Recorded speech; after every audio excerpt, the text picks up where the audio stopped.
మంత్రులతో Telangana CM Revanth Reddy lunch meeting జరిగింది. జూబ్లీహిల్స్ ఉప ఎన్నిక ప్రచారం, అనుసరించాల్సిన వ్యూహంపై చర్చించారు. ఈ భేటీలో incharge Meenakshi Natarajan, TPCC chief Mahesh Kumar Goud తో పాటు పలువురు మంత్రులు హాజరయ్యారు. రేపటి నుంచి కొత్త కార్యక్రమాలు చేయాలని సీఎం దిశానిర్దేశం చేశారు. బూత్ లెవెల్లో ఓటర్లను నేరుగా కలిసే కార్యక్రమాన్ని రూపొందించాలని మంత్రులను సీఎం రేవంత్ రెడ్డి ఆదేశించారు.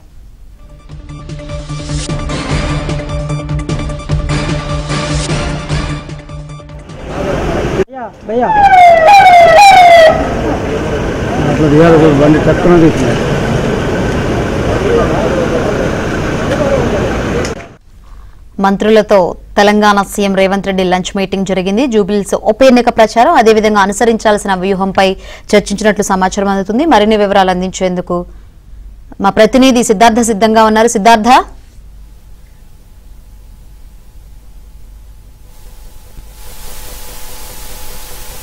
మంత్రులందరితో లంచ్ మీటింగ్ చేసినటువంటి సీఎం జూబ్లీహిల్స్ ఉప ఎన్నికకు సంబంధించినటువంటి అంశాలని చర్చించారు. ముఖ్యంగా ప్రస్తుతం ఉన్నటువంటి రిపోర్టులు, తాజాగా వచ్చినటువంటి సర్వేలను ఆధారంగా భవిష్యత్తులో ఏం చేయాలి, ఇంకా వారం రోజులే ప్రచారం సమయం ఉన్నటువంటి నేపథ్యంలో రేపటి నుంచి కాంగ్రెస్ పార్టీ నేతలు ఏం చేయాలనే అంశానికి సంబంధించి సీఎం రేవంత్ రెడ్డి దిశానిర్దేశం చేశారు. ఈ సమావేశానికి party incharge Meenakshi Natarajan, party chief Mahesh Kumar Goud కూడా హాజరయ్యారు. ఇప్పటి వరకు చేసినటువంటి ప్రచారం ఏంటి, అక్కడ ఉన్నటువంటి ఇన్పుట్స్ ఏంటి అనే అంశానికి సంబంధించి మంత్రులందరూ 1-to-1 రిపోర్టును అందజేశారు. ఇప్పుడు ప్రచార శైలి ఏ విధంగా ఉంది, ఓటర్లు ఏమంటున్నారు, అక్కడ ఉన్నటువంటి సమస్యలు ఏంటి, పోల్ మేనేజ్మెంట్ ఏ విధంగా నిర్వహించాలి అనే అంశానికి సంబంధించి సీఎం రేవంత్ రెడ్డి మంత్రులకు దిశానిర్దేశం చేశారు. ఇక ఓటర్లను నేరుగా కలిసే కార్యక్రమాలను రేపటి నుంచి పెట్టుకోవాలని సీఎం రేవంత్ రెడ్డి మంత్రులకు దిశానిర్దేశం చేశారు. బూత్ లెవెల్లో ఎవరైతే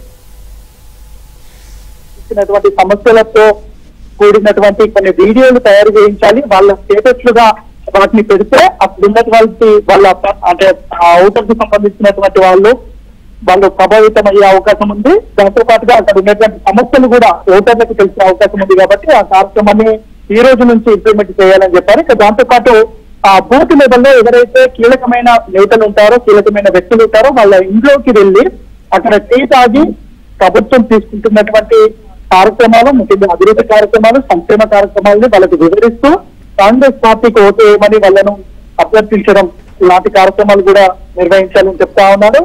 దాంతో పాటు ఈ టైంలో ఈ వారం రోజుల్లో కొంతమంది ఫేక్ సర్వేలతోని, లేదంటే ఫేక్ విషయాలతోని కొంతమంది ప్రజల్ని మభ్యపెట్టే ప్రయత్నం, ప్రజల్ని కన్ఫ్యూజ్ చేసే ప్రయత్నం చేస్తారు. అట్లాంటి వాటికి లొంగకుండా ఉండేందుకు ఓటర్లను అప్రమత్తం చేయాలనే విషయాన్ని కూడా సీఎం రేవంత్ రెడ్డి వాళ్ళకు సూచించారు. ఇక రేపటి నుంచి సీఎం కి సంబంధించి మరికొన్ని రోడ్ షోలు ఉన్నాయి, కార్నర్ మీటింగ్స్ ఉన్నాయి.